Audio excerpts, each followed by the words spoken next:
Nu, protams, tās emocijas ir tīpaši, ja tu skrien tur, pa vietām, jo tas augšgalā, tu redzi to, kas notiek apkārt. Tur katru sekundi tu esi izkapājis, un tad kāds nogriež. Izrādās, ka tur bija viens cilvēks, paņēmis numurus, visi tie, kas neskrēja, lai saglabātu savu reitingu skolai, visam pārējiem bija noskrējis, ar visiem, visu klasi. Tā kā ir bijuši gadījumi, kad izmanto to starplaiku starp kontrolpunktiem, tad tur ir kaut kas aizdomīgs. Ja? Protams, nevar tā vienkārši pieņemt, ka cilvēks krāpās. Ir bijuši gadījumi sacensībās, kur tu vienkārši pieejami paprasti. Vai tu tur izdarīji tā? Finiša video pasties. Tas nebija. Tas nebija. Tie bija vēl 6 gabali vēl. Kauvitrēl būs labs atskaites punkts, ko pa mums saka ārzemju draugi. Tas būs labs atskaites punkts. Latviešiem ir superspēja organizēt pasākumus citiem cilvēkiem. Un tam vienmēr ir tik svarīgi, ko tie ārzemnieki pateiks vai padomās. Bet mēs tur taisam sev pārsvarā. Kāpēc mums nav tik svarīgi, ko mēs paši kādas vērtības mēs tur ielikām, atspoguļojam, daram, kā mums patīk. Mums vienmēr ir svarīgs tas kaut kāds ārējais. Sveicināti! Mēs esam atkal Bukmežā, izcilā vietā, gan izvēj mežā ar epizodu numur 2.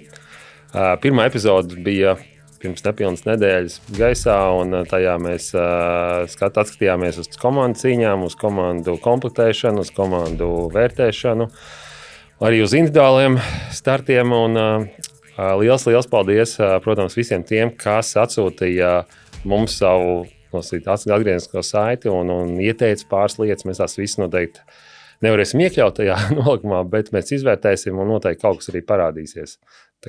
Un šodien ir plānā, kad mēs cenšamies kustināt tālāk to Stirnabuku sezonu, un tāpēc šīs epizodes galvenais tas vadmotīvs būs godīgs skrējiens. Tas ir īsti tā, lai būtu tā godīgā spēle gan mums, gan pārējiem visiem citiem. Un tās tēmas, ko mēs šobrīd apskatīsim, būs 3 tēmas. Viens būs, kā tā godīgā spēle tiek definēta pašā nolikumā Stirnabuka. Tad mums ir arī viesi šodien, un mēs arī padīsimies citu pieredzi, tīri no citām sacensībām, no cita veida sacensībām. Un, protams, ļoti svarīga lieta ir, kā risināt tos pārkāpumus, kas bieži vien liekas, ka viņš aizskrēja kaut kur pa labi vai pa kreisi, vai ātrāk garām, vai ātrāk lēnāk, vai viens padeva ūdeni, vai komandas biedrs izvilka no somas kaut ko enerģisku un iedeva otram. Tā kā tos pārkāpumus fiksēt, vai mēs viņus fiksējam visiem, vai mēs nefiksējam, un kā tas. Un es ceru, ka mums izvērtīsies ļoti, ļoti forša diskusija par to, un arī mēs ieviesīsim kaut kādu varbūt skaidrību tajos jautājumos, ko dažreiz varbūt baidies pavaicāt sacensību organizatoriem vai saviem komandas biedriem. Jā, un tad pie mums šodien studijā ir 2 Jāņi. Viens ir Jānis Kulms un otrs Jānis Tamušs. Un varbūt 2 teikumi katram par to, kas jūs saista ar mežu un kas saista ar skriešanu. Jā, es varu sākt. Pirmkārt, man iepriecina Jāņa īpatsvars jūsu podkāstā. Es sapratu, ka no 4 viesiem 3 ir bijuši Jāņi. Tas ļoti labi tā turpināt. Jā, mans vārds ir Jānis Tamušs. Es esmu totāls orientierists. Okay. Es esmu šajā sporta veidā kopš 7 gadu vecumā. Es pats skrienu, cenšos skriet kaut cik ātri, organizēju sacensības, trenēju, domāju, rakstu par to sporta veidu. Bet kas man saista ar taku skriešanu, ir tas, ka es tajā esmu viesis. Es mēģinu startēt vismaz reizi gadā Stirnabukā, nevienmēr tas sanāk, tur tas sacensības ir tik daudz orientēšanās, ka citreiz nesanāk, bet cenšos noskriet ziemu vienmēr. Un kopumā man ļoti liels respekts gan pret Stirnabuka veiksmes stāstu, gan pret to, cik nopietna attieksme ir elites taku skrējējiem. Arī tas ir izpelnās manu cieņu. Un tad jautājums, vai uzreiz tāds, vai kādreiz bijis tā, ka tu skrien pa to savu, sēriju, zin kā Stirnabukā, ja to noteikti distanci, orientēšanās, tu izvēlies pats savu distanci, ka tu skrien un saproti, es tā esmu bijis. Protams. Mēs jau, kā es vienmēr papētu, kur tas ceļš man aizvedīs, un tur jau, es nezinu, tur Par 50% skaidrs, tā kā tas orientēšanās kartē izskatās. Okay. Un es domāju, ka tu jau visā vizualizēji savējo to, kā iztīsies tas afīds, piemēram, ja tas Stirnbuks ir tukuma pusē, tajā mežā, tas jau, ka tas būs Mums jau maza tā valsts, bet tāpat ir atšķirības gan tajā kāda meža, gan kādas takas, tā kā to vienmēr var iedomāties. Kāda vieta ir pārsteigusi? Tu domā taku skriešanā? Jā, ka tu, labi, jā, taku skriešanā. Kur tu aizbrauc, tagad skriet takas, un savu, es neesmu bijis. Nē. Okay. Tās tomēr ir takas. Tas takas, labi. Es esmu Jānis Kumbs, orientēšanās sporta pārstāvis ar pagātni. Šobrīd praktiski taku skriešanas cilvēks, skrienu pats. Esmu skrējis gan orientēšanās izlasē, gan taku skriešanas izlasē un pieredzējis gan vienā, gan otrā sporta veidā daudz un dažādas situācijas, kas ir mūsu šīs dienas podkāsta tēma, gan Latvijas līmenī, gan arī tas ir redzēts starptautiski. Līdz ar to es arī ceru uz ļoti jauku diskusiju un daudz skaidrākiem varbūt tiem noteikumiem, uz ko mēs ejam arī Latvijā un Stirnbukā, un par to man liels prieks, kad Rimants ir mani sadzirdējis, jo es esmu bijis viens no tiem, kas viņu ik pa laikam pabaksta arī attiecībā uz to, ka, zini, tur bija šitā pārkāpums, ko daram, ko nedaram, vajag skaidrs robežas definēt, jo, tā ilgi nevar. Tomēr, 10+ gadi šobrīd esam Latvijā un ir jāvirzās uz to attīstību. Jā, un kas tev, piemēram, ka tu skrien tajos pašos, no orientēšanās šobrīd esi atkāpies vai joprojām vēl? Ir tā, ka es arī uzskrienu orientēšanos, nav tā, ka pilnībā atkāpies tur nost un nē. Treniņu procesā tāpat tā sanāk. Ļoti gribās aizbraukt uz abām lielajām stafetēm, joprojām Jukola un Tiomila. Pagājušajā gadā Jukolā Somijā skrēja kopā ar Ozonu. Bija forši, pirmo reizi pārstāvēja Latvijas klubu savā, 25 gadu vēsturē. Jā. Līdz ar to, vairāk jāsaka tā, ka vienkārši nekoncentrējos to izlasi, jo nevar visu. Bet iekšā tas vēlniņš joprojām dīda, kad kaut kādu Baltijas čempionātu noteikti vajadzētu Latvijas izlasē uzskriet. Eiropas čempionāts ir tūmā, teiksim, nav tālu jābrauc uz Lietuvu 26. gadā, šogad, Druskininkos. Bet, zin kā, visu jau parāda dzīve. Sakārto, tu gribi plānot vienu, bet realitātē. Realitāte cita. Jā, tieši tā. Atgriežu sev. Man, kad tu skrien tā, kas sacensībās ir bijis tā, kad skrienot, tu saproti, kad kur ir kompass? Nē, vai tu vienmēr tā, ka tu skrien, tu zini tā, kas tu zini, ka tas ir, es skrien tā, kas nav variants, bet vai tu skrien, cik forši mēši tādu, pa kur man kompass, skrien tā, kas? Nē, bišķi savādāk ir bijis, tad, kad tā aizbrauc uz orientēšanos, tu saģērbies, aizskrien un kur ir kompass? Kaut kas pietrūkst, jo tas pieredz jau tagad tā kā ar brīvākām rokām, ar mazāku ekipējumu. Un tad tas ir bijis tā, jāskrien atpakaļ uz mašīnu, jāpaņem. Idents arī vēl nav. Tā kā, principā tu esi nekad... Otrādiski tagad sanāk, kad tieši normālā taku skriešanā Latvijā tev praktiski neko nevajag, teiksim, lūša distancē, kā pudele ar ūdeni un enerģijas želēju. Tev viss ir brīvs, orientēšanās tev vienmēr aizņemtas rokas. Kompass, idents, karte rokās. Tā kā. Ok. Tā, mēs esam iepazīstinājuši ar mūsu viesiem, un tad ķeramies klāt pie pirmās tēmas. Pirmā tēma būs tīri par to, kā definēt tā godīgā spēle taku skriešanā. Šobrīd mēs skatāmies tīri Stirnbuku pusi, un mums vajadzētu saprast, šobrīd tieši arī būs Jānis, tas, kurš ir gan izvērtāts galvenais, tas nolikums. Kurš Jānis? Jānis no skatītājiem pa labi, no manis pa kreisi tālākais. Tā kā Jānis K, un tad Jāni K varbūt izstāsti par to nolikumus, par svarīgākajiem punktiem, ko mēs šobrīd tā kā plānojam likt iekšā tajā Stirnbuka nolikumā, un kas būs tas jaunākais varbūt tajā 2006. Gada sezonā. Jā, es esmu bišķiņ pastrādājis. Mums ar Imantu, protams, bija diskusijas, cik daudz iekļaut, ko neiekļaut, papildināt ar sodu tabulām, teiksim, konkrētām nepapildināt, jo tas viss ir priekš Latvijas, teiksim, ir jāpielāgo. Tu nevari paņemt lielu ārzemju maču nolikumu un to visu iekļaut, jo mums ir pirmkārt īsāks distances un īsāki laiki, ko mēs šajā distancē pavadām. un tāpēc daudzas lietas vienkārši nav attiecināmas. Un šobrīd tas būtiskākais, ko mēs liekam klāt nolikumā, ir aprakstīt to, kas bija iepriekš ietverts. Tev jāievēro godīga spēle, teiksim, tiesneši ir tiesības tevi diskvalificēt, ja tu to nedari, bet ko tu īsti precīzi nedari, par ko tev pienākās tā diskvalifikācija vai iespējamā diskvalifikācija, kā mēs izskatām protestus. Iepriekš bija diezgan tā virtuāli uzrakstīts, un iemaksā 30 eiro, tās protests tiek izskatīts, akceptēts vai nē. Bet tad šobrīd nodefinēts skaidri un gaiši, kad jāiesniedz protests ar pierādījumiem 30 minūtes līdz konkrētā sacensību dienas apbalvošanas sākumam.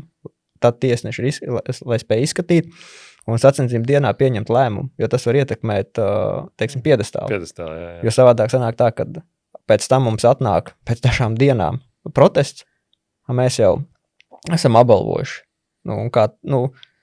Tiesnešiem, kas attiecās uz godīgu spēli sacensību dienā, lēmums jāpieņem tajā dienā.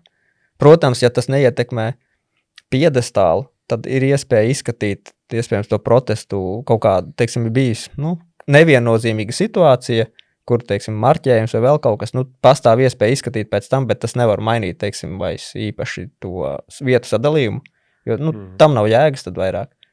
Ja tas ir pārkāpums, kas tiek izdarīts no sportista apzināti, teiksim, smagākais ir dopinga lietošana. Tā ir trešā puse, kas jau pēc tam attiecīgi sūta mums to lēmumu, kad ir bijis, teiksim, analīzes, prove A, prove B.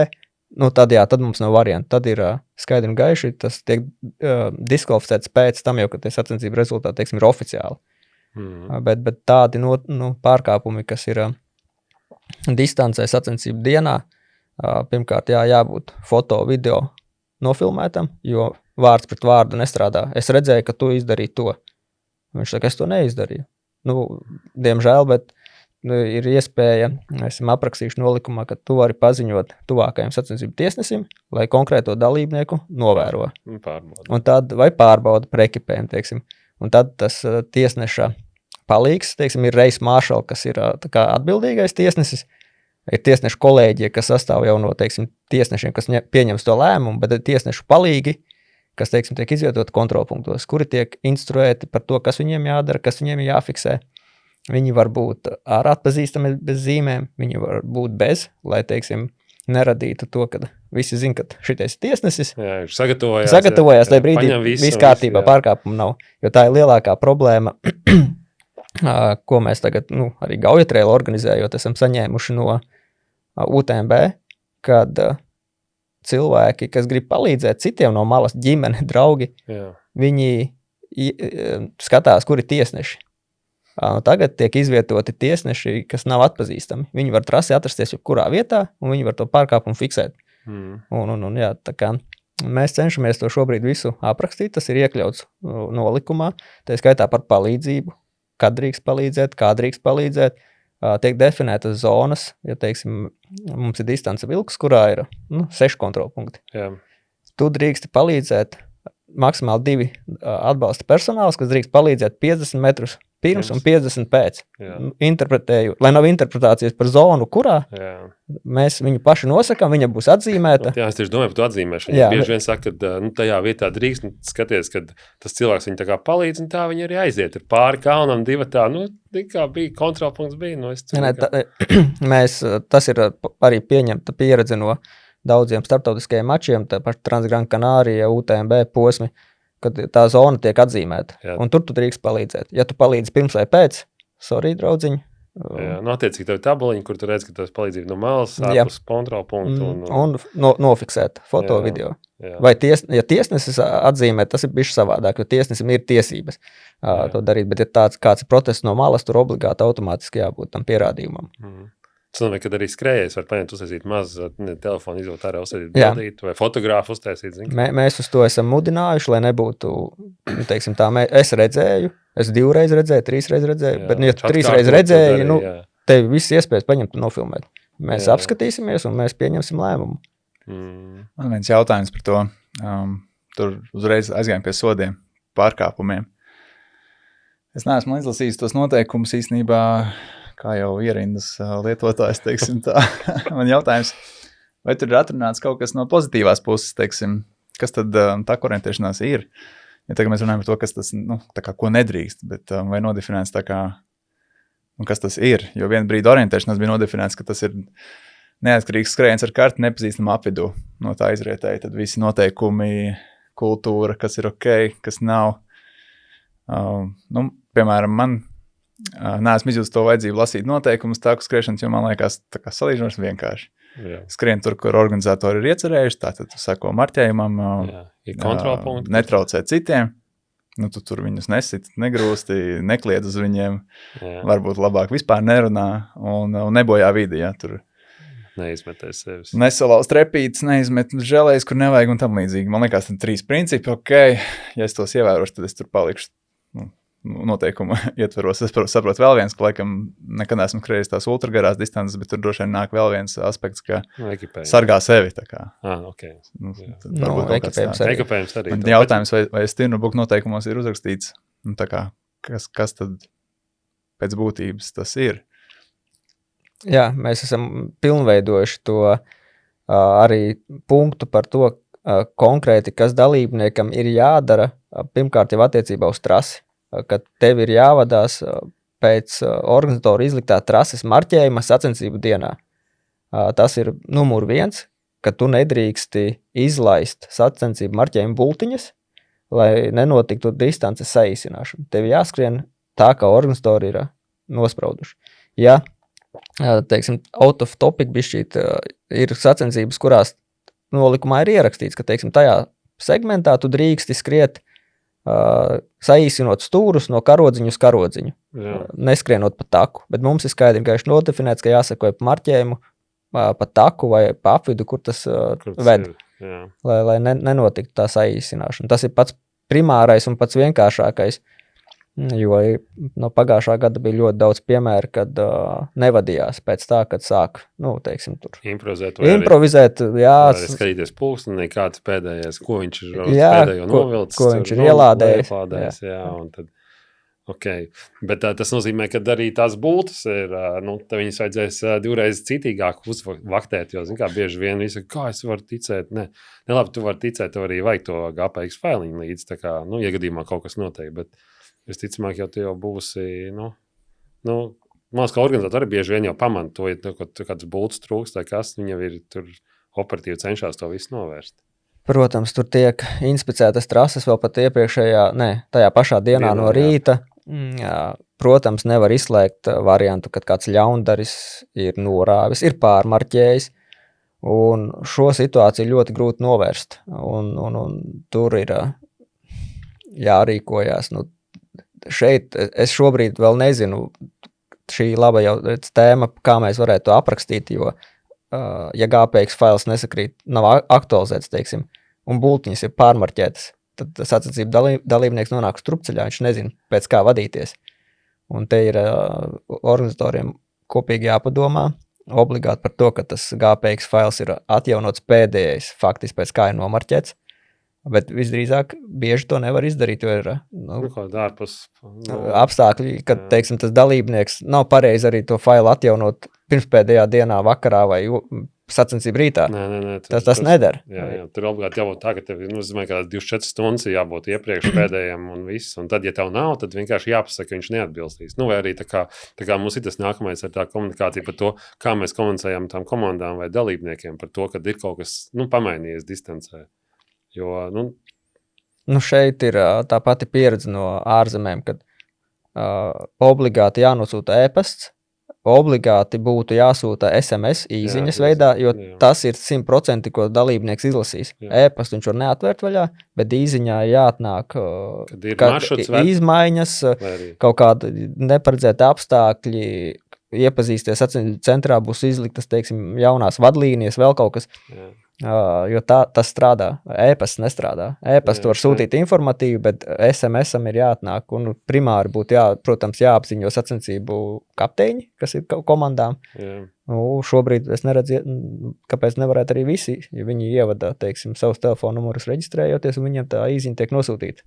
Man liekas, ka tur divas domas sajaucās. Viens ir tas, ka neizbēgami nomaldīšanās un marķējuma kļūdas skaties, kā grib, tā būs daļa no šī sporta veida. Tur nav fair play, tur ir vienkārši neveiksmīgi gadījumi. Kaut kā ar to jātiek galā, parasti jau droši vien dalībnieki var sekot kaut kādai loģikai, tā kā saprast, kur tad... Kur varētu iet tā? Droši vien, ka man tagad nav jāskrien pēkšņi pa labi tur kaut kur uz upi, pat ja marķējums tur nav. Bet otrs ir tas, ka, otrs jautājums par to fair play vai speciāli kaut ko negriež, tas jau ir cits temats, jā. Jā, tas ir cits temats, un tas ir tas, ko, ir jāmudina nedarīt, kāpēc mēs jau aizrunājamies par to marķējumu tā tālāk. Tu nevari akli arī sekot GPX failam, tāpēc, ka pirmkārt GPX failu nobīdas.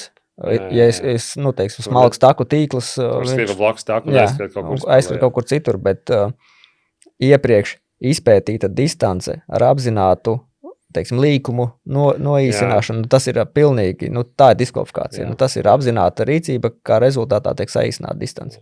Nē, te bija tieši tas, ja mēs atgriežamies konkrēti, tas bija tā kā pēdējais posms, kas bija Pļaviņās, viens no skaļākajiem šobrīd arī, kur bija vesels bars ar jauniešiem, kuri neskrēja pa priekšu, viņi bija distance kaut kur, nevis distance, bet tā bara no sērijas kaut kādā, es pat teiktu, ka pēc 20, 30, pirmie 20 aizskrēja pareizi, un tas sāk miksēties kaut kādi, kas aizskrēja nepareizi. Un tad bija tas variants, ko es pat dzirdēju, ka bija ar bērniem, kad viņi jau bija nočakojuši, ka te var to izdarīt. Tas nozīmē, kad, protams, ka mums no tā ir tā kā jācenšas izvairīties, bet ar otrs, ja mēs viņiem vienreiz pateiksim, ka reāli, mēs tās lietas tā kā sekojam līdz tām lietām. Un ja mēs mudinām par to, ka to nedrīkst darīt, un tas nav tā godīgā spēle, tu neesi ātrākais, ja tu kaut ko nogriez tieši otrādi, tu būsi mazāk noskrējis, un ja tev kāds apdzīs vispār, tu būsi, otrādi. Tas nozīmē, ka tā informēšana un tā, kad ir, kā man arī Gins teica, mūsu galvenais takziņas, kad numur 1 jāskrien pēc bultām. Tas ir šajā sporta veidā, ir, tā kā tas tev bulta iet, tev ir organizātori. Protams, ka tā kā Jānis teica, ka ja viņš ir uzlicis to bultu pārmarķējis, uzlicis pa labi, un tieši tur tā gauja ir, tad tā ir cita lieta, bet, tā, pa lielam no tā mēs neizvairīsimies. Tas nelēms gadījums. Jā, tieši tas būs, vai nelēms gadījums, vai vienkārši cits sacensības piedzīvojumi. Un tas papildus par to pēdējo Pļaviņu posmu, mēs esam arī iekšēji nolēmuši veikt neatkarīgus trases auditus, teiksim, ir artisti, kas taisa distanci uz kartes, šoko viņu marķē, bet pirms viņš sāk marķēt, teiksim, sūtīs man pārbaudīt, vai nav šādas te neloģiskas bīstamas situācijas vietas, kur kaut kāda iemesla pēc vienkārši, tu redzi citu dalībnieks pēc 200 metriem, viņš jau skrien, tu viņu vienkārši redzi, un tu vari aizskriet viņam līdzi automātiski noīsinot, tāpēc, ka tu redzēji, ka viņi tur skrien. Jā, tu vienkārši noliec galvu zemē un iekapā un to mēs arī esam ņēmuši vērā un centīsimies, jo tas ir ticis darīts, bet varbūt ne no tāda skatu punkta, ka to ir darījis skrējējs, bet, teiksim, tāds neatkarīgs cilvēks, kas, bet, tā, iesim uz to. Es varu kaut ko no orientēšanas sacensību rīkošanas pateikt, jo es arī rīkoju sacensības. Kā vispār dzīvē esmu diezgan optimistisks cilvēks, bet kā organizators esmu ļoti pesimistisks. Man liekas, ka izvēles pozīcija tāda, ka dalībnieki noteikums nezinās, nolikumu nebūs redzējuši, viņi ir vienkārši atbrauks tā kā tāda, kur es esmu. Tāpēc es vienmēr tā kā pieļauju, ka man ir jānovērš tie kārdinājumi maksimāli, lai viņi neieskrien kādā pagalmā, kur nedrīkst, lai neizdomā skriet pāri sliedēm vai kaut ko tā kā distances plānoja tā, lai būtu tā kā full proof, kā saka, Bet nekad jau nevar tā absolūti novērst to, ka būs kāds, kurš nenormāli šmauksies. Tas tā kā, to man liekas jārisina citā veidā. Bet nav tā, ka to šmaukties. Zin, kā arī man liekas, ka tā baigi interesanti, kad cik ir runāts, kad ir, tur ir jābūt tam cilvēkam iekšās, lai viņi kaut kādi, šitādas, nebūs tā, ka visi, vai masveidās, ja to darīs masveidā, protams, ka tas nozīmē, ka kaut ko tiek, sacensībām kaut kas no kārtībā, teic, ka ir, tā ir tādas provokācijas, ka tev ir iespēja to darīt. Bet man liekas, ka vēl ir otrs, ka mēs tos jauniešus daudz iesaistam iekšā. Un man liekas, tam jauniešiem ir bieži vien tas arī azartiņš bišķiņi ir. Tā kā tas man atgādina bišķiņi, tas pēc skolas variantā, es tagad neiemācījos, un ko es darīšu, mēģināšu nospiest. Tas pats, man pieķers vai nepieķers. Un man pilnīgi tā, zinot, kā man jaunieši skrien un kā viņi man stāsta to visu to burziņu, kas tur noteikti tajā. Jo man tas ir reāli, tas ir top tā vieta, ir tieši skolnieki. Ko mums vajadzētu tā kā akcentēt? Tā skolnieku lieta, kad viņiem tur ir pilnīgi, es uzskatu, tur pilnīgi tā kā sava veida tāda ir tā kā taku skriešana, vispār stirnubuku, visas tās grupas, un tad ir skolnieki arī, kas skrien. Un man liekas, ka viņi arī tā kā, ir viņu saprotamā valodā jāizstāst tas, kas notiek, ka te arī notiek, un tāpat kā skolā, tāpat tev vērtēs arī kā skolā tev vērtēs, visi esat tā kā apmēram uz vienu viļņu, un ja būs negodīgi, tad reku būs, ir nolikums, pēc kā mēs tā kā iesim cauri. Man liekas, mums podkāstā bija punkts par to, ka mēs vēlāk par šo runāsim, bet mēs jau aizrunājāmies, bet nē, es uzreiz pateikšu, jā, ko mēs uz šo arī skatāmies. Primāri jau tas lielākais kārdinājums bieži rodās bērniem, ne jau tāpēc, ka to bērns izdomā, viņam kāds to ir iemācījis dzīvē darīt, jā. Un tas ir vecāki, tie ir treneri, kuri nekādā veidā negrib kaut kādu zaudējumu, viņiem ir savi ambīcijas, savi mērķi, kurus viņi realizē caur tiem skolēniem, caur tiem bērniem, un tas ir milzīga problēma, kad grib jau tur no 8 līdz 18 uztaisīt par čempioniem. Un tāds sačakarēs, atvainojos par vārdu, bet viņiem to visu pieeju, domāšanu, darbošanos, jo tas ir nācis jau vēl no vecajiem laikiem, tas velkās līdzi kādam, kāds vienkārši tāds pat dzīvi ir, ka viņš nevar samierināties ar to kaut ko, viņam vajag to realizēt tagad caur bērniem, un to mēs ļoti labi redzam. Es esmu vairākos stirnubukos bijis vienkārši skatītājs no malas. Un tu ļoti labi var novērot to visu, kā tas notiek un kā tas tiek realizēts. Tā visa, es atvainojos arī varbūt pļaušana, dzīšana tiem bērniem. Come on, kam tas ir vajadzīgs? Viņi brauc, viņiem jārada prieks to darīt. Tad viņus izdzen, un pēc tam viņiem nav tā prieka. Un tur to pašu to šmaukšanos. Es atceros sevi. Man arī bija tā, ka man tur sākumā, teiksim, tas pats tēvs tad teica, zin kā, tur kaut ko varētu, tur kaut ko es, un tu sāc pieņemt to par normu. Jā, tā lielais to saka. Jā, bet tā jau nepieķēra. Un tagad, nākamais tiešāk to nepieķēra. Un tagad mēs to nolikumā arī esam, pilnveidojuši, un es domāju, tas pļaviņu posms bija tas precedenta gadījums, kur man nācās pieņemt lēmumu par tiem 79 skolēniem. Spiediens bija nenormāls no vecākiem. Tur kopvērtējumi, asaras, viss, bet, es atvainojos, nolikums ir nolikums. Tika saīsināta trase, sodu mēs iedot nevaram, jo mēs nevaram izvērtēt katra bērna veiktspēju šo te posmu. Tās būs 2 minūtes, 4 minūtes, 5 minūtes visiem vai 10 minūtes. Jā. Lēmums tika pieņemts visus diskvalificēt, jo nav tās atzīmes. Un tur paskatījās vēl arī GPX failus, kas tur rādīja, skaidri un gaiši bija redzams, kas ir izdarīts. Un marķējums bija nepārprotams, tur nebija pat vilinājumu, arī redzēt nevarēja, jo bija priekšā kalns. Jā. Jau sākumā es domāju, ka viņi varēja redzēt tā kā tos citus, ka tur skrien. Līdz ar to šī bija laba mācības stunda, un asaras bija daudz un dikti, jā. Malacis. Jā. Respekt. Bet, tur nebija varianti, laikam. Orientēšanās tādā ziņā ir tas, ka, kā neatzīmēs punktā kaut vai kļūdas pēc. Jā, tev ir nav punkts un viss. Sistēma vainīga. Par šo mani bijis arī, tas ir klasiski, tev pienākās diskvalifikācija, jā, nav rezultāti, ja tev nav atzīmes. Un mani bijis vairākos diezgan augsta līmeņa mačos, gan Baltiešu čempionātā, gan daudzdienās Zviedrijā, kur viena diena nav atzīmes.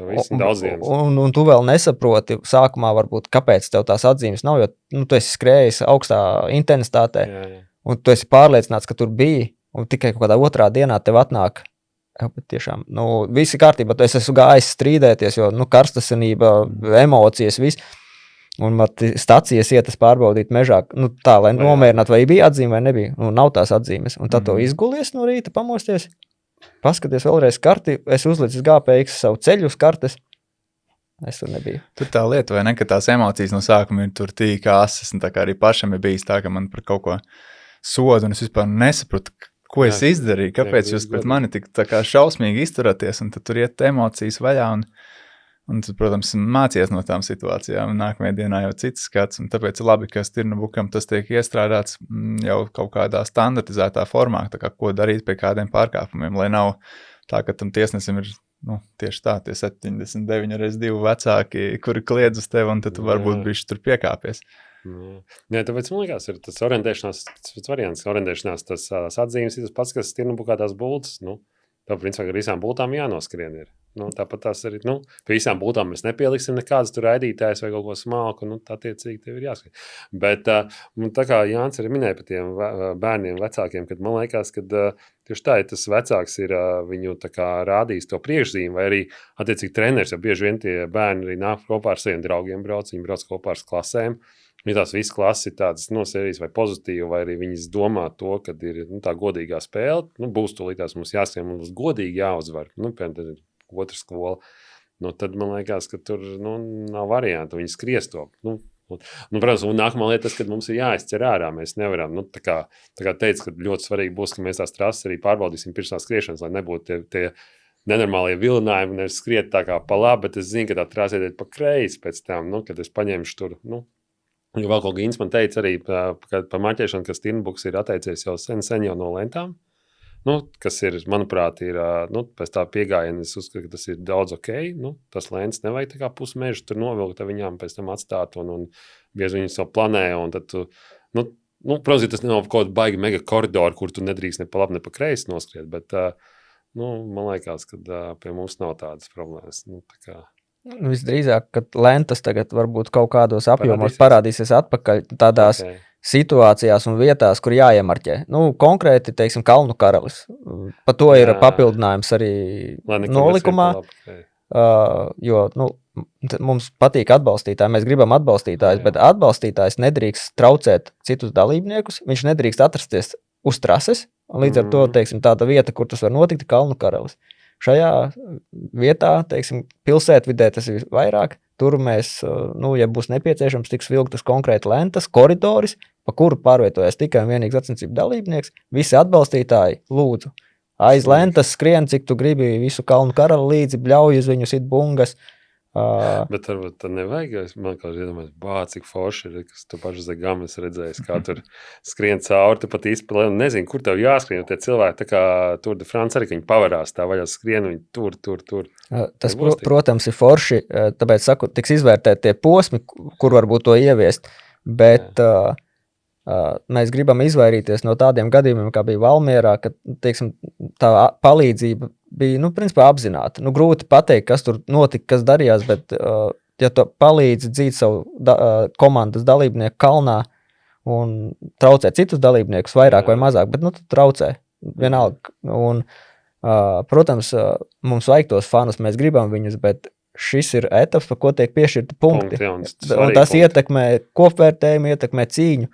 Ja tas ir parasts skrējiens kalnā, kā Zegamā marķēta trase, lai tie fani tur ir, lai viņi ieliecās, lai viņi auļo, lai viņi bļauj, jo viņi, teiksim, neietekmē cīņu par punktiem. Viņi visiem vienādi. Viņi pa visiem vienādi, tieši tā. Un tas ir Kalnu karalis, es tikai runāju šobrīd par Kalnu karali kā izņēmumu, kad ja mēs paliekam pie koncepta, ka tas dod punktus, gan individuālajā, gan komandu ieskaitē, tad tur ir bišķi striktāk jāvērtē tas. Mēs fanus gribam, lūdzu, koridoru dalībniekiem 3 metri, esat aiz lentām. Bet ne atbalstīt tieši tajā posmā. Jā, finišā orientēšanās arī tiek nodalīts sacensību dalībnieki no faniem. Tikai sprinta pēdējais posms. Tikai tāpēc, lai netraucētu, lai visiem cīņa būtu vienlīdzīga. Dalībnieks cits bet, teiksim, atbalstītāji tiek ierobežoti. Kā orientēšanās noteiktas. Jā. Skrien kāds līdzi. Mēdz skriet. Ir tāda problēma. Tas atkal bišķi kā off-topikā visā, bet... Nē, orientēšanās ļoti introverts sports veids. Tur cilvēki atbrauc vienu paši, iet mežā. Labāk, lai nav nekāda skatītāja punktu vai tam noskrien un tā. Nē, tā nav tāda problēma. Es domāju, ka tā klausoties sāku saprast to problēmu, kurā Stirnbuks ir nonācis. Ka izaudzis no... teiksim, vairāk tautas sporta un amatieru sporta izaudzis uz profesionālo sportu. Un tad kā tur tiem noteikumiem augt līdzi. Bet orientēšanās no daudziem citiem sporta veidiem Latvijā, piemēram, viegli atletikai vai tur slēpošanai, ir tas otrs, ka nāk no tās kaut kādas augstā sporta, profesionālā sporta sākuma punkta, un tad kļūst amatieriskāks. Un tur abos variantos ir savas problēmas, jā, tā kā, jo tagad, piemēram, ja ieviesīsiet stingrākus noteikumus Stirnbukā, cilvēki tā kā varbūt nesapratīs, tā kā, ko jūs no manis gribat. Es skrienu par 400 vietu, un ko man nedrīkst padot ūdeni mežā, tur kāds, tā kā, bet, tā ir problēma, kas jārisina, protams. Un savukārt orientēšanās varbūt ir otrādi, ka mums Jāni, ja mēs tur skrienam par kaut kādu izlasu, mums ir kaut kādi standarti, mēs esam redzējuši ārzemēs, kā tur pievērš uzmanību visiem sīkumiem, tu tur nokāp no gājēji pārreiz, tevi diskvalificē un tā mums liekas, ka mēs atbraucam uz kaut kādu mazo mačiņu, kas arī ir forši, un tad tur kaut kā tie noteikumi paliek tādi maigāki, tādi šķidrāki, tādi, un tad tev tāds iekšējais reidžs, tā kā, bāc, es visu daru tā kā vajag, un rekur citi šmaucās, un šmaucās, vai nepārzina, vai kaut ko tur iekonomē sekundi, un viņiem nekas par to, tā kā, varbūt mums bišķi jāatslāpst. Es iekomentēšu to par palīdzību no malas, jo tas arī ir nolikumā pilnveidots sacensību skatītājiem vai jebkuram atbalstītājiem. Ir tiesības tev piedāvāt jebko, bet dalībniekam ir jāzina, ka viņš nedrīkst pieņemt palīdzību no malas. Ja viņš pieņem palīdzību no malas, tā ir pilnīgi dalībnieka atbildība. Viņš automātiski arī tiek izskatīts, diskvalificēt vai nediskvalificēt. Viņš nonāk uz tās, tur nav pelēkā zona. Jo dalībnieks ir atbildīgs par nolikumu ievērošanu. Jā, nevis skatītājs no malas, viņš nezina vispār. Jā, kas par sacensībām, viņam liekas, nezinu, tur skrien ko jūs darīsiet gadījumā, kad kādas lauksētas saimnieks būs iznesis trābols, sulu visiem dalībniekiem padzerties? Īstenībā tā ir bijis arī. Tā ir bijis un tā notiek. Visus pēc kārtas. Visdrīzāk, ka šajā gadījumā tas tiks izskatīts individuāli. Varbūt arī, nevar, nolikumā tu nevar to ietvert nekādīgi. Skaidrs par šādu, tas nebūs pārkāpums, jo tas cilvēks ir piedāvājis palīdzību principā visiem. Tas nav bijis uz vienu tendēts, lai viņam tikai sniegtu palīdzību, uzlabot kaut kādu veiktspēju, rezultātu, vēl kaut ko.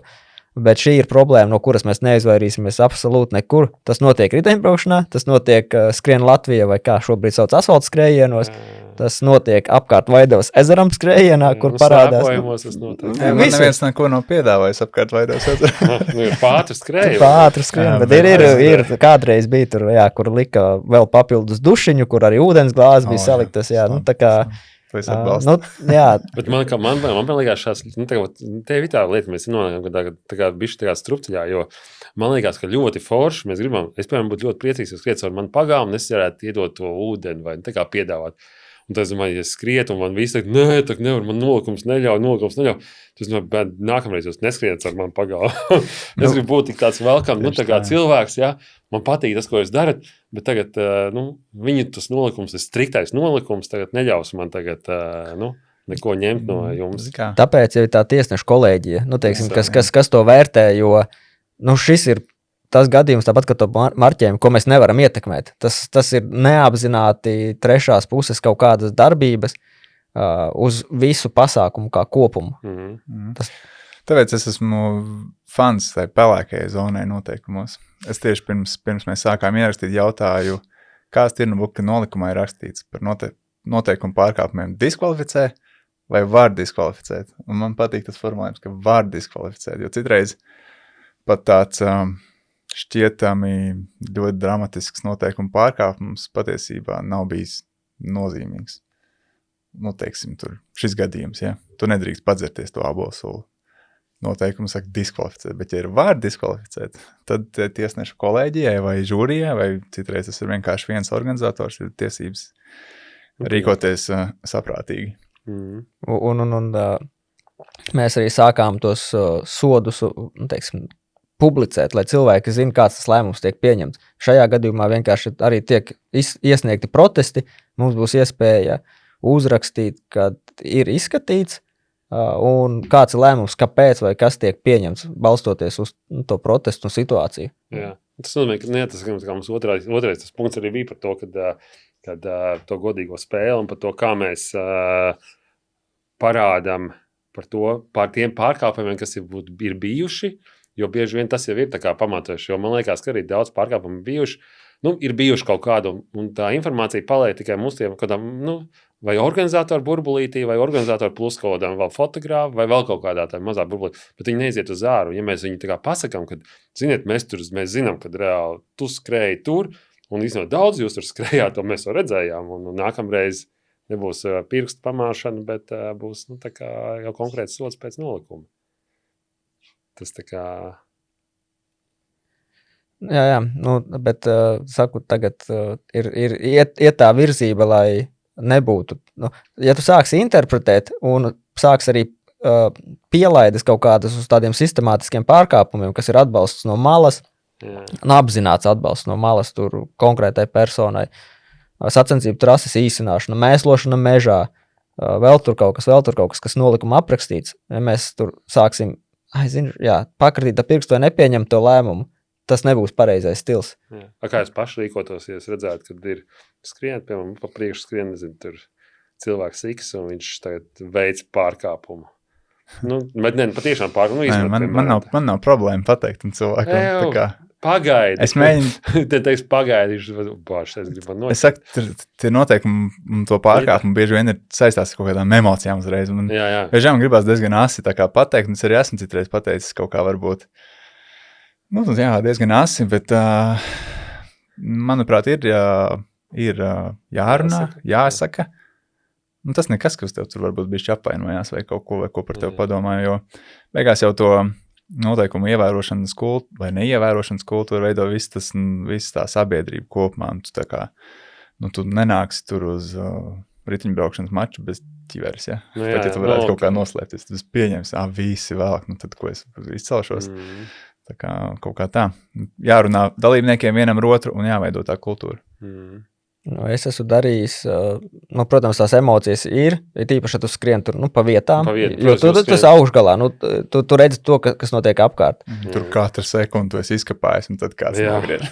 Un ir tas, kad es esmu reāli teicis, protams, arī, bet visvairāk ir tas, ka tu vienreiz pasaki, bet turpini to darīt. Un trases saīsināšana konkrēti. Bet tas nozīmē, ka tā trases saīsināšana, jūs, kas skrienat principā pa top galu, tas nozīmē, ka viņi notiek, tāpēc, ka viņi zina to trasi, ka tur var īsināt. Vai viņi tik perfekti pārzina to, ka viņi rast tās būtas, reku iet, un es tagad īstenībā varu tur izskriet. Viņš jau nezina. Nē, tas ir vairāk tā, ka tu redzi, protams, konfigurāciju visdrīzāk zini, bet manā pieredzē, kas to es esmu redzējis, ir tas, ja viens sāk raut kaut kur, tur neizskrien līkumu kaut kādu, sāk raut līdzi. Tas bija vienā sen atpakaļ Tervetas Tirnubukā, kur neskrēja pa marķēm, bet vienkārši sāka 45 grādos, jo lejā ceļš un jau redz vienkārši visiem garām, jo es taču negaidīšu. Un Latvijas čempionātā līgatnē bija, kad starts bija, tur bija vairākas reizes, kad skrien kaut, tu sāc savā tempā, kaut kā tu bišķi ātrāk aizskrien kaut kas lēnāk, un tu redzi vienreiz, tu priekšējo 20 metru priekšu un saucās Kadze corners. Tu iekonomē, un tu pasaki, tā nedrīkst darīt, jo tev jāskrien pēc marķējuma. Un pretī vēl kaut ko atburkšķi. Skrien pats. Noķer man. Bet klausies šajā, bija viens tāds piemērs, noskrien ziemas Salacgrīvā. Tur kaut kāds tur pa to stadionu bija gar stadionu. Un pirmie džeki, mēs tur visu kārt izskrienam, tur pat kaut kāda tāciņa virs stadionu, pēc tam es skatos kaut kādu video, kur tas beigu gals, viņš jau tur skrien gar tiem futbola vārtiem. Tā dažreiz liekas, ka jo... Viņi skrien taisno pusapli griez no... Tie vidēji vēl tu izskrien to aplīti, un tie pēdējie skrien jau. Tā kā bieži vien liekas, ka patiesībā tā fair play problēma rezultātu augšgalā nav tā lielākā. Tā kaut kā rodās kaut kur vairāk vidū vai kaut kur. Bet vēl par to Kadze corner, variants. Tas, ko es kā bildēju, es arī man bijis tā, kad es tagad teiktu to mežu, noraupu foršu vietas, kāds būtiņas iet, viss kārtībā. Viņš tagad skriešana te man klāt, un aizskries tā, un es nosaušos te. Es tagad tā skatos, viņš tā skrien, viņš tās palaist to galvu, un pārēk man tā būtiņa, viņš man aizskrien tur, un viss nākamie arī, un es domāju, tās skatos, bļāns, pirmkārt, tu man neskrien kadrā, es izdomāju, ka es te bildēšu te, tu būs ļoti smugīs, un tu vienkārši ņem un tā aizskrien tur, un viens aizskrien, un ko tu dari, vienkārši to jāmaina tā vieta, kur tu bildēji, bet pa lielam reāli, viņi noskrien, bet tas, ko es domāju uzreiz, kad tā kā tu teici, ka iespējams, ka tas nebūtu noticis, ir ceļš viņi marķē distances, vietā, kur tev ir, to tā kā, nezinu, tādas, man uzreiz nāk prātā saukrastos, piemēram, pa tām pašām kāpām, kur tur nav tā, kas tur vienkārši viņi ir pa labo pusi, pa kreiso pusi.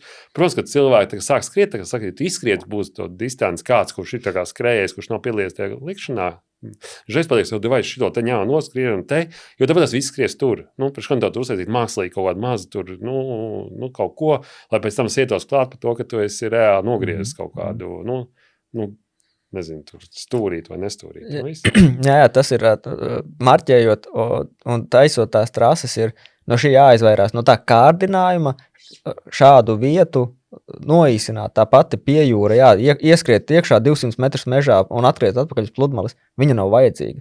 Tu panāc tikai to, ka cilvēks ļoti daudz redz un viņš var nepamanīt to iekšā ārā. Nav vajadzīgs. Un vēl bija viens smieklīgs gadījums, protams, par to, kā kāds rīkojies, kad redz, kad pārkāp noteikumus.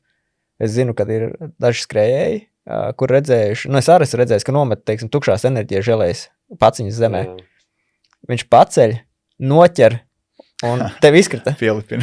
Atdod, reku tev izkrita un pasaka, kad nedrīkst mēslot mežā. Tas ir tāds super labais piemērs. Jā, ka tu vienkārši vai arī pasaka, man liekas, ka tā tev izkrita.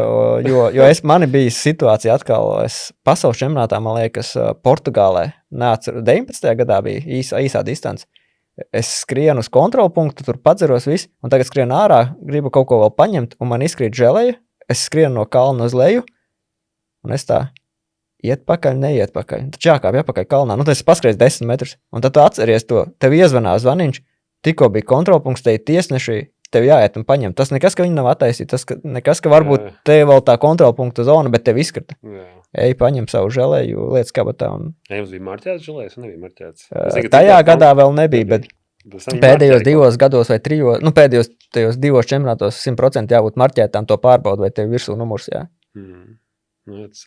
Jo tas ir tas, kad pēc tam tev var piemērot sodu diskvalifikāciju par to, ka tu esi mēslojis. Te jau mums atkal, protams, aizgāja sazvērstības teorijas par šo te, kad kāds saraksta un samētā un, zin kā, uz abām pusēm uzraksta Jānis Kūmis.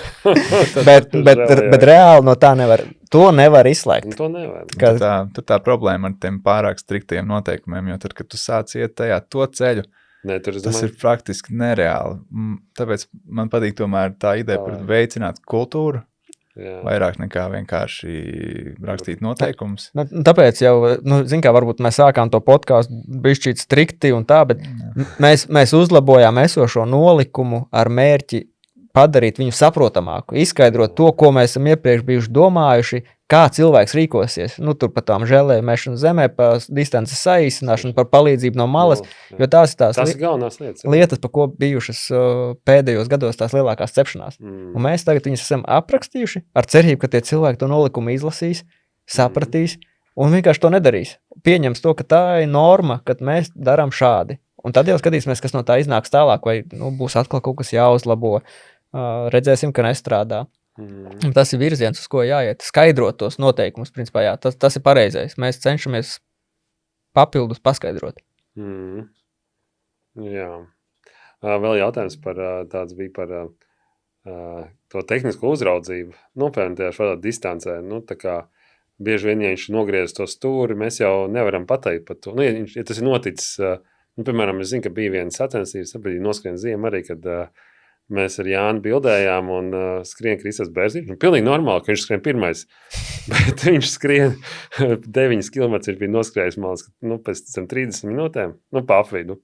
Protams, viņš saprat, ka viņš bija nogriezis kaut kur. Tas arī jautājums, kad vai cik mēs skatīsimies kaut kādus tur, pulksteņus vai failus. Tas cilvēkam liksies tas laiks netipiski ātri. Viņš to nevar izdarīt. Protams, ir vienmēr kaut kāda opcija starp checkpointiem skatīties, bet ir arī tā, ka tu nevari pateikt, vai viņš ir nogriezis vai nav nogriezis to stūri. Tas ir tāds izaicinājums arī tīri tā kā organizatoriem. Varbūt Jānis šeit varētu iekomentēt par pieredzi un orientēšanās sportu, jo šeit arī ir tie gadījumi, kad ir netipiski īsi splita laiki, kur tu pilnīgi redzi, ka ja visi skrien 40 sekundes un tevi 20, un tur zini, ka tur bija iespēja, teiksim, nezinu. Kāds variants? Caur žogu iebāzt roku un nopīkstināt, piemēram. Variants ir vienkārši paprastam cilvēkam. Kā? Un tā klaji, acīs skatoties melot, var ļoti maz cilvēki. Tā kā ir bijuši gadījumi, kad izmanto to starplaikus starp kontrolpunktiem, tad tur ir kaut kas aizdomīgs, ja. Protams, nevar tā vienkārši pieņemt, ka cilvēks krāpās. Bet tad ir bijuši gadījumi sacensībās, kur tu vienkārši pieejam paprasti, tā kā, vai tu tur izdarīji tā? Bet, ja cilvēks melo, tad tu ļoti ierobežots iespējas kaut ko darīt. Tad tu nākamreiz viņu filmē un skaties. Jo GPX failu nevar izmantot pa pamatu. GPS jau ir kļūdas. Vismaz kādreiz bija, tagad gan šausmīgi precīzi jau palicis. Jā, bet tie pulksteņi arī ir dažādi. Dažiem tur vecot, viņš nevar teikt, dažiem bez. Jā, dažiem bez arī. Jā, protams, arī tad, ja kaut kā pēkšņi cilvēks nekur nepublicē savu ceļu.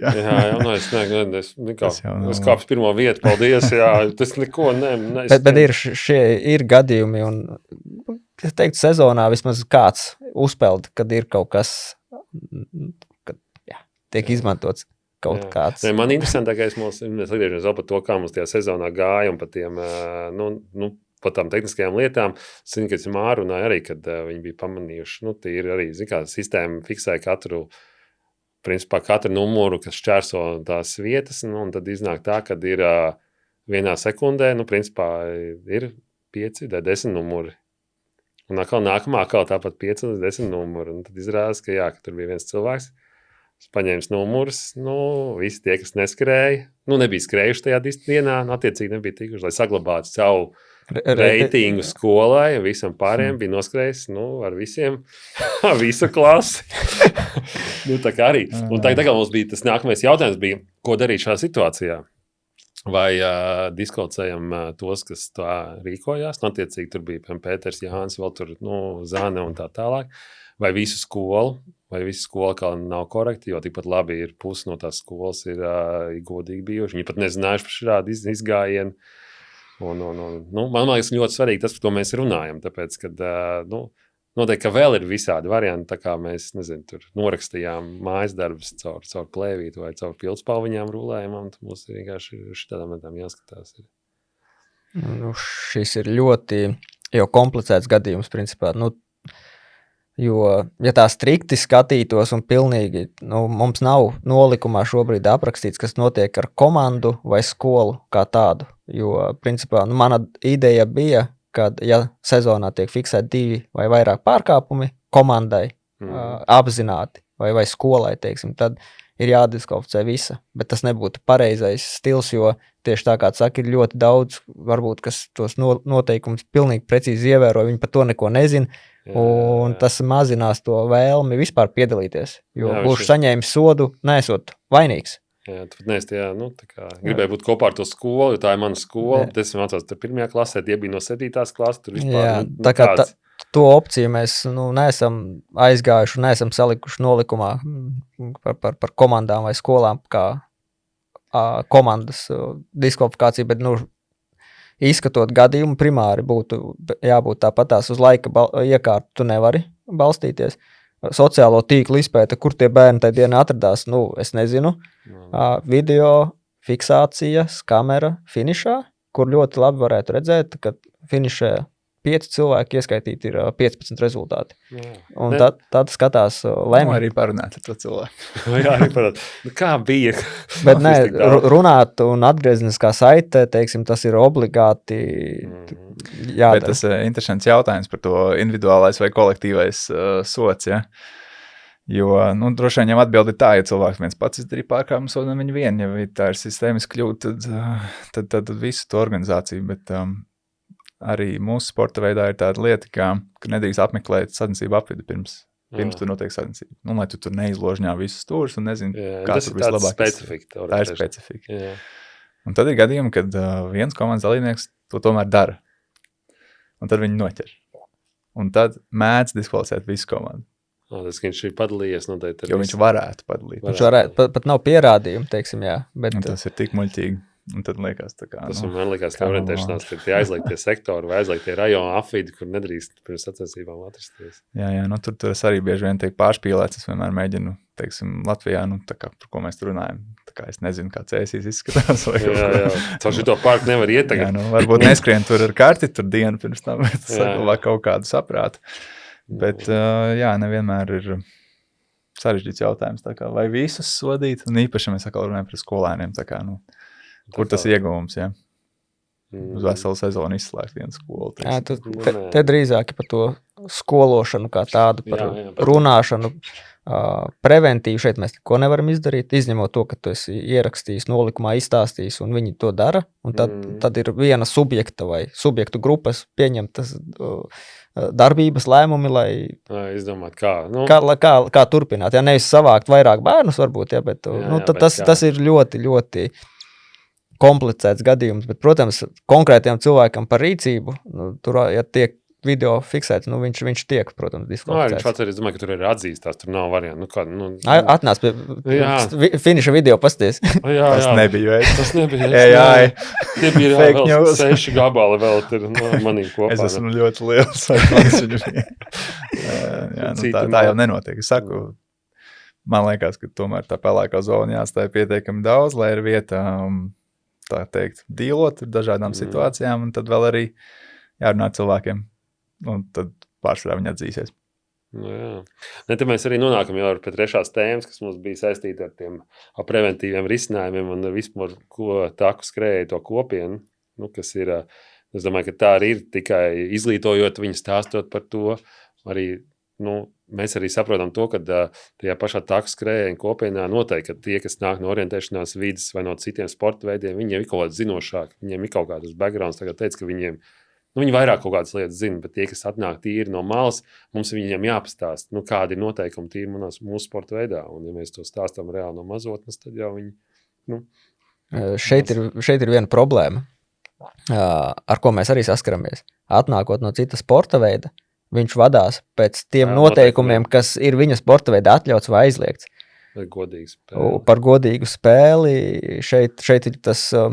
Vislielākais ir par to palīdzēšanu no malas, kas ir novērots jau ilgstoši, kad tur riteņbraukšanā es varu pudeli padot praktiski jebkur. Kaut kas tur aprakstīts, ja, bet tur tās mašīnas brauc un dod dzert. Ja. Un te treneris, komandas kapteinis, vēl kaut kas neskrien, viņš tur prasē atrodas ik pa 3 kilometriem, 5, viņš tur braukā mašīnu, un viņš dod visiem. Tas viņa uzdevums ir barot viņu. Un tad mēs reāli bija piemēri, ka mēs sakam, bet tas ir aizliegts. To nedrīkst darīt. Uz kāda pamata? Bet tu sāc stāstīt. Mums ir konkrēti Stirnubuks, Lūsis, Itra mačs. Ja mūsu nolikumā nav aprakstīts, mēs varam pievilkt Itras nolikumu, jo Itrai arī ir aprakstīts fair plays un vispārējais, kas būtu jāņem vērā. Un te ir cīņa ne tikai par Stirnubuku, bet arī par reitinga punktiem tālāk. Tas ietekmē atlases uz izlasēm vēl kaut kas. Un tad bija arī pozitīva atgriezniskā saite, kad iepazīstinājām, pateica, ir Itra, kas ir Itra, Starptautiskā taku skriešanas asociācija. Un tad cilvēki jau mazāk to dara. Nopietnāk. Tas mūsu izdomājums, ka tā, Jā, un sāk to nedarīt, bet vienalga ir ļoti daudz šīs situācijas ar apzinātu palīdzību no malas, par ko, man liekas, ļoti daudz jārunā visos līmeņos, jo Valmieras, Stirnubruks brauc, sencis ar riteni bērnam līdzi, dod visu laiku ēst un dzert. Te skrien arī, tas pats arī skriešana arī. Skolēna distancē, es vispār domāju, ka tā skolēna distance ir tāda, ko viņai būtu jāskatās apmēram tā kā 2 vēl tiesnešiem pa vidu un tīri, lai būtu tā godīgā lieta.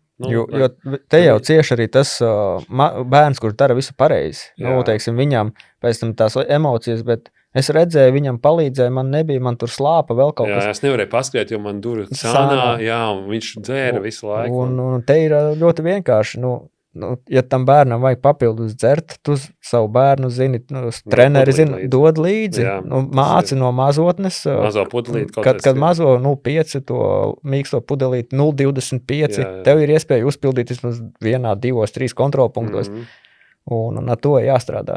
Tas ir... Vai arī padzeries pirms startu, pamanīju, ka bērni viņi jau ir pirms tā startu tur izskrēdījušies, kaut ko nav padzērušies, un tā viņi uzmauc vēl sarkanajos, iemauc iekšā, un tad pēc... Paņem saslapinu cepuri kaut vai, vēl kaut ko, darīt, bet, un tad tas ļoti bērniem emocionāli dod par smadzeni, par to, ka viens dara tā, otrs dara šādi, bet sots nepienākās. Varbūt tas, ko es jau sākumā minēju, to, ka varbūt ne tik daudz koncentrēties uz to aizliegto, bet stāstīt vairāk, kādi mēs esam, kas te ir atļauts, jo, piemēram, tu aizies uz manēžu maču, tu taču ģērbsies vienā veidā, tāpat kā visi, tu tur izturēsies tāpat kā visi, varbūt tur nebūs tik draudzīgs kā Stirnaburka startā, ja.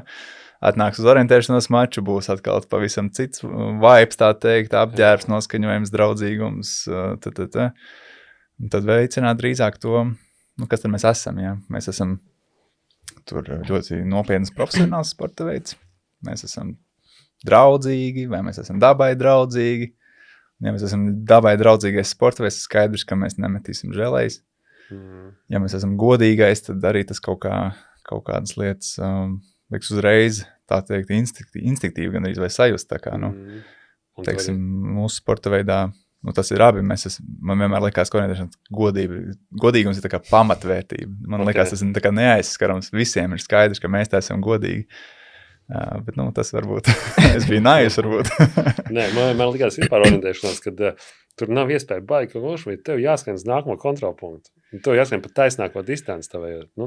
Jā, bet tu nevar skriet taisnāk nekā taisnāk. Problēma sākās, kad jāsāk skriet pa pilsētu. Šito es neiedomāju. Tur ir virkni problēma.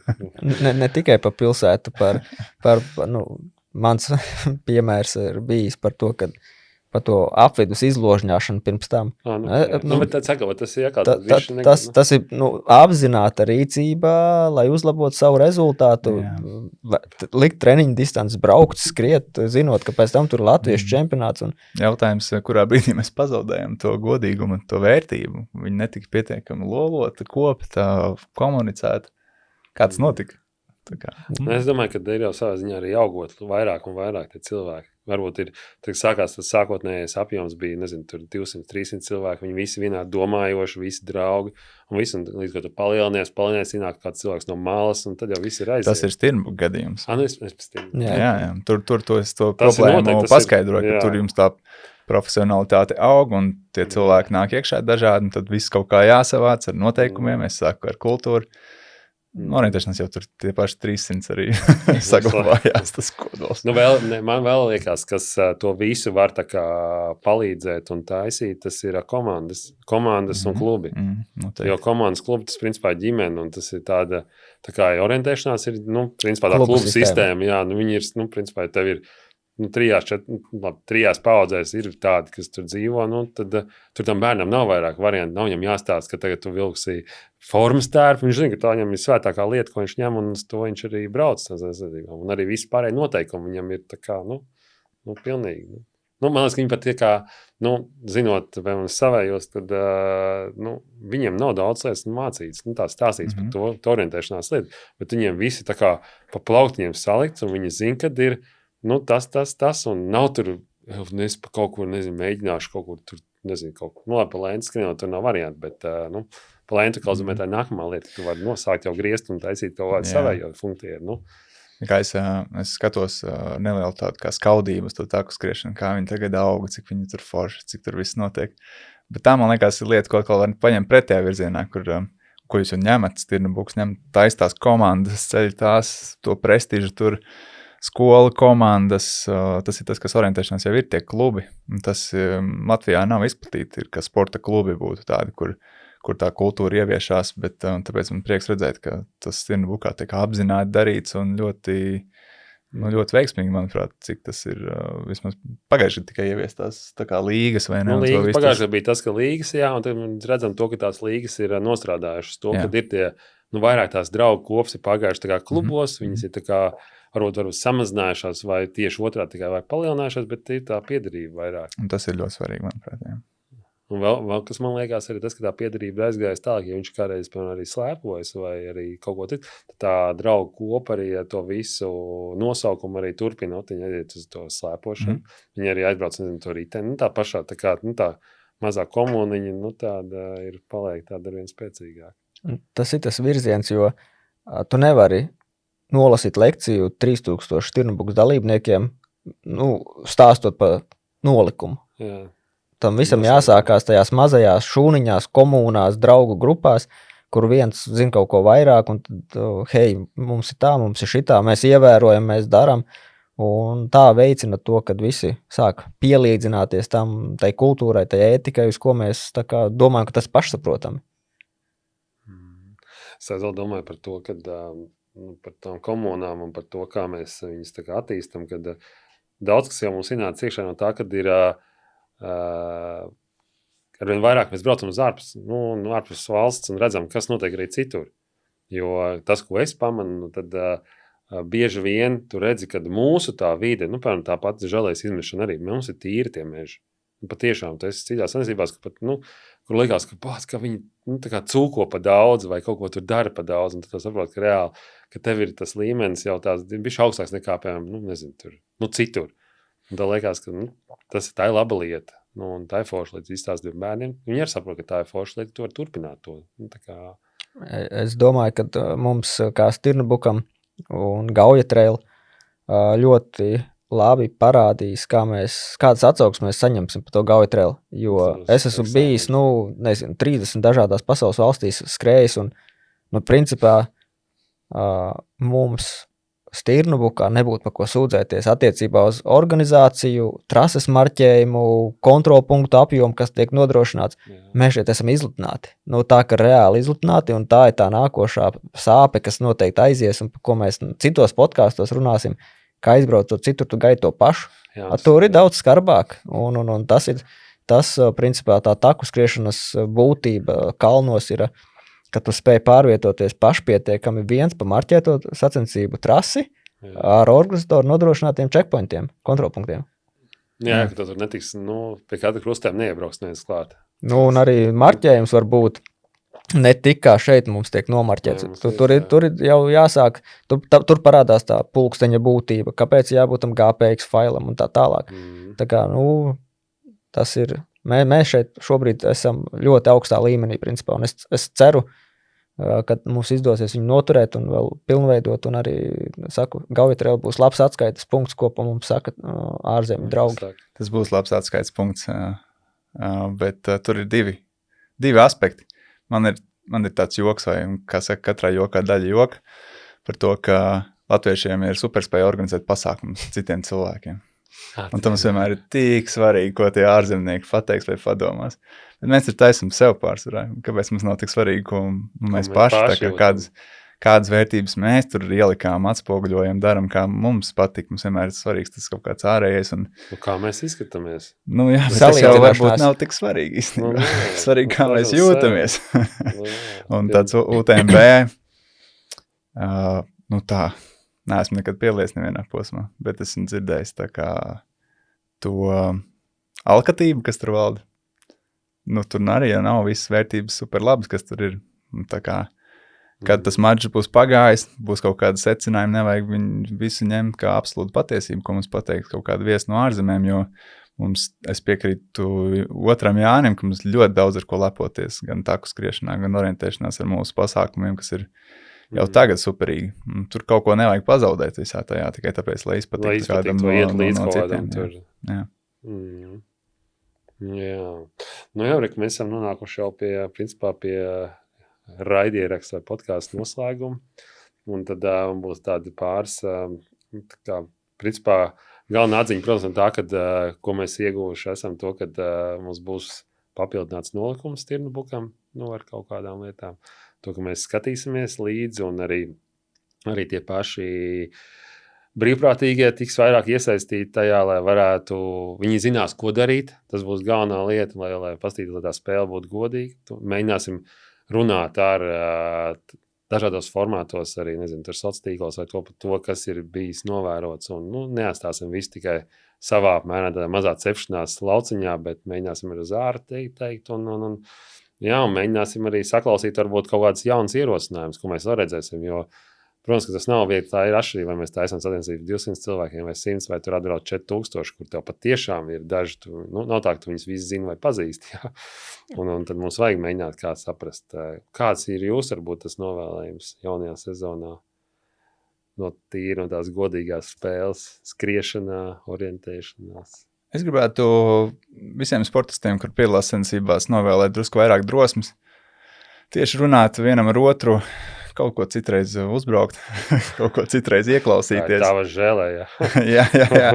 Pieņemt arī kritiku, tām arī vajag drosmi. un tā veidot to kopējo kaut kādu kopienas kultūru, ja, kur, manuprāt, būs visefektīvākais veids, kā to fair play nodrošināt. Tev, jā.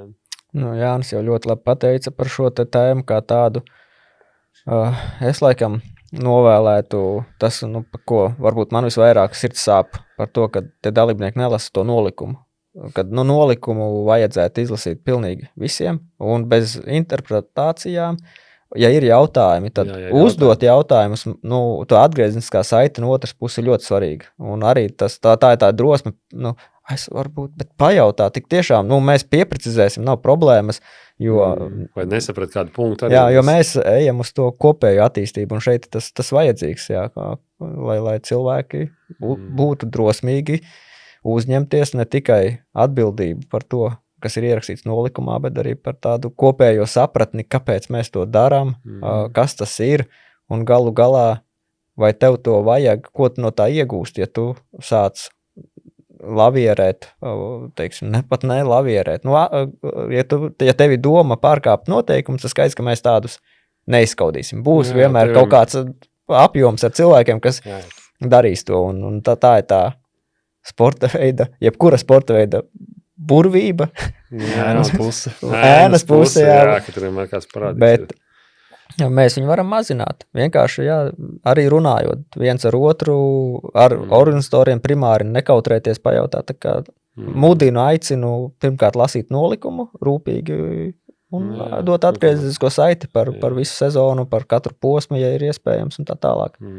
Tas arī, es pilnīgi arī pievienojos abiem Jāņiem. Un man tas ir ieteikums varbūt vēl arī tīri skolotājiem, kas ir treneri un arī tos bērnus ved uz tiem noskrien ziemu un arī ved uz stirnu buku un uz citām sacensībām, kad parādīt bieži vien to nolikumu, jo iespējams tie bērni pat nezin, kad zem tā visa foršā pasākuma, kur viņš brauc, skrien savu numurīti, apakšā stāv kaut kas, kas ir arī tā kā, sarakstīts, kas tur ir jādara, vai tāpat dzeršana. Pamatvērtības. Jā, tās pamatvērtības, un ka tā lieta ir, ja viņš to zinās, ka tas ir jādara, tad iespējams viņš brauks uz nākamā sanībā, viņš paprasīs, vai tur nav kaut kas savādāk, vai tur ir, vai mēs drīkstiesim šo, vai nedrīkstiesim to, jo tas vien tikai izglīto mūs. Un tādā veidā arī tu sapratīsi, ka tā godīgā spēle būs daudz interesantāka, un tu varēsi vināt ar savu draugu, varēsi foršāk tos rezultātus izmērīt tajā mežā arī. Nebūs tā, ka viņš būs aizbēdzis kaut kur pat taisno, un mēs nezināsim to, bet mēs to zināsim. Tā kā paldies visiem par klausīšanos, un protams, kad arī šai epizodē mēs ļoti gaidām kaut kādu atgrieznisko saiti par to. Runājam, jā. Runājam, jā, un tā, un tad rakstiet, nostieties iepriekšējā epizodu, un gaidiet nākamo epizodi, kas būs 3. epizode, kurā mēs sāksim atklāt jaunās sezonas, 2028. sezonas notikumu vietas. Tā kā paldies, Jāni. Paldies tev. Jā, paldies.